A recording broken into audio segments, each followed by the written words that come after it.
Hi folks, welcome to the Prepared Homestead. This is Travis. Thank you all for stopping by to watch. I will give a local weather update because I still get people telling me how they really enjoy that. Today is an absolutely beautiful day, completely clear sky, not even any chemtrails flying around. Mid 70s, really nice day, a little bit of a breeze, but it's not perfect in roses and sweet elsewhere.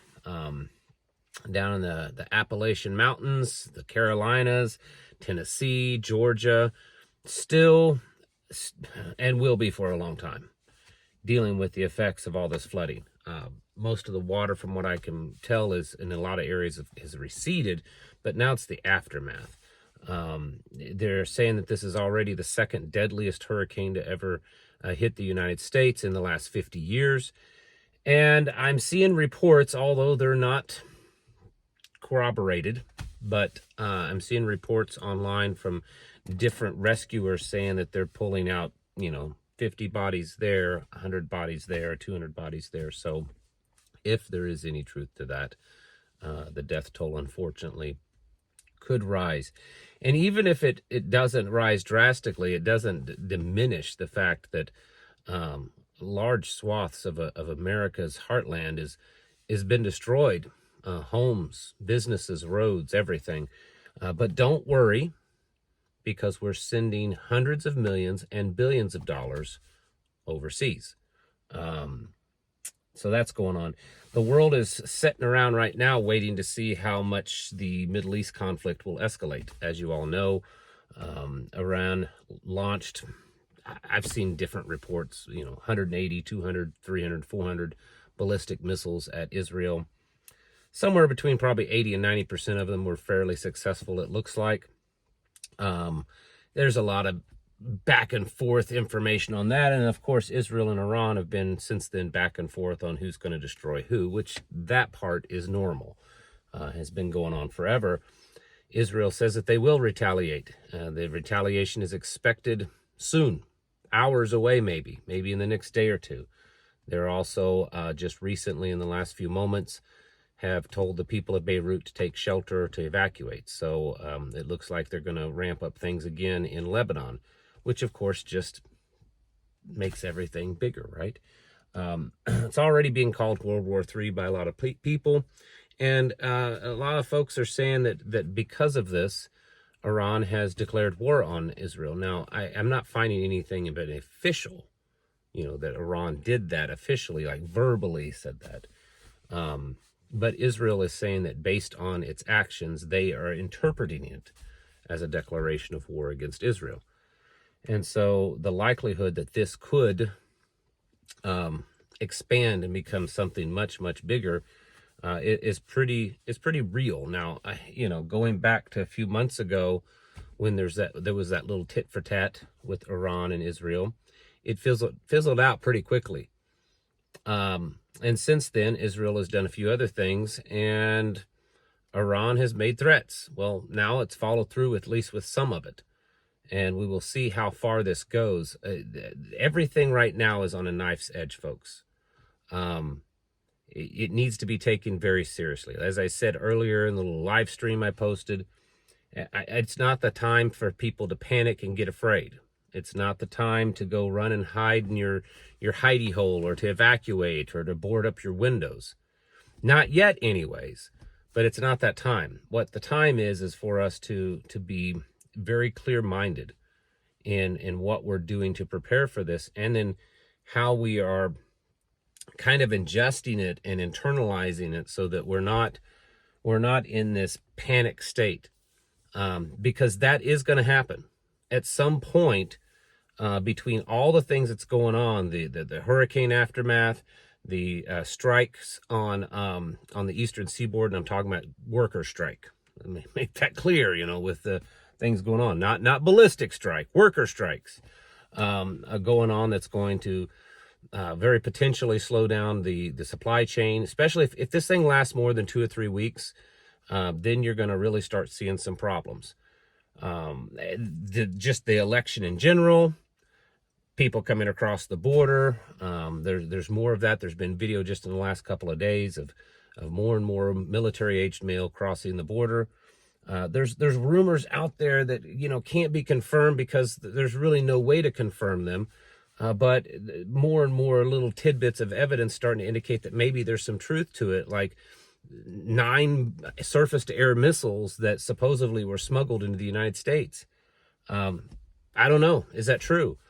Terror cells that are getting ready to go green in the, all over the country because of what's going on in the Middle East. Maybe that's true.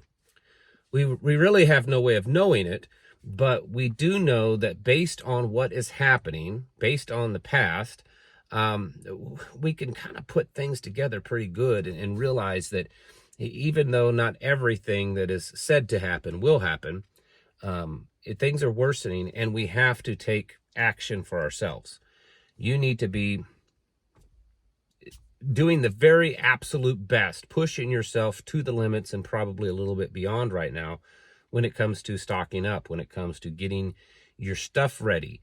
If part of your plan is, to pull out certain gear, you should probably go ahead and pull that gear out.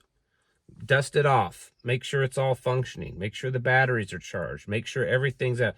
If you're just keeping tubs and boxes and crates or whatever stuck away in your garage or your closet, it's probably not a bad idea to start pulling some stuff out now and kind of getting things ready just in case. If it clutters the house a little bit, if you have to alter your normal schedule, I think now is the time to accept that. Be cautious of when you go out in public, folks, because of all the multiple things that are happening. Obviously there's the chance of terrorism, of just random increased violence, and then just people just behaving erratically. I mean, it's no secret that we live in a country where mental illnesses and dependency on psychotropic drugs and stuff is at an all-time high. And when you add big lumps of stress into that, people could turn quite quickly and do very erratic things. So you need to be cautious of that. Keep your head on a swivel. Be aware of your surroundings. Don't go out unprotected. And it depending on where you're at and who you are, it may not be a good idea to go out alone. I would keep fuel topped off. I would keep water containers topped off. Like I said previously, batteries charged, things like that. I would make sure that everything is ready, because most of you, based on the comments, have prepared. Most of you have done the best that you can to get ready. And although you wish you could do more, you've done a good job. But now is the time to enter into a different kind of phase of all of this. It's a phase of bracing ourselves for the impact of what is coming. And it's not coming years down the road. It's probably not even coming months down the road. It could be days or weeks down the road that we could possibly start seeing things escalate. Maybe not, and I hope not. But based on what we're seeing, we have to be ready for that. And so I want you folks to really take notice of that. Don't get caught up just in the news cycle. Don't get caught up just in the news feed and find yourself in fear or depression or sadness or panic or anything like that. Pray, get ready, make sure your communication with family and the people close to you are clear about what you're going to do if things happen. Your communications need to be nailed out. I mean, if anything, this hurricane and flooding has taught a lot of you, hopefully, that communications, standard, typical communications, are extremely fragile, and you can't depend on them. And so you need to come up with an alternative. You can find communication just within a half-mile radius pretty easy. Little handheld walkie-talkies that are $20, $30 a piece, and you can get those, and that works great. Beyond that, it's going to get a little bit more tricky. But make sure your comms are down, are nailed down. Make sure you not just have ways to communicate with each other, but ways to receive information. The old-fashioned just battery-operated radios and scanners and things like that are really a must, and you can get that stuff pretty cheap. So it's time, folks. I said it was either this morning or yesterday. I don't remember. I said something about, and I think I mentioned this maybe even in the live stream, that, you know, I said it's go time. And I got some backlash from that. Said, oh, you're hyping things up. It's not go time. Well, I don't mean it as time to go lock and load and go out and start pulling triggers. It's go time to get yourself into that state, that battle state of readiness. You don't go out. Whenever you're going out, you go out hot, okay? You don't go out unprepared. You don't go out unarmed.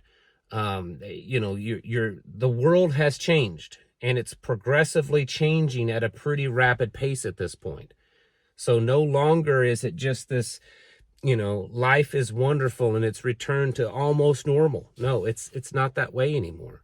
You should always have gear with you. You should always be armed. You should always have a plan of how to get into a place, how to get out of a place. Even if it's the same grocery store you've been going to for a decade, you should still have a plan. Have a plan of how to get home, multiple ways to get home. Remember, redundancies.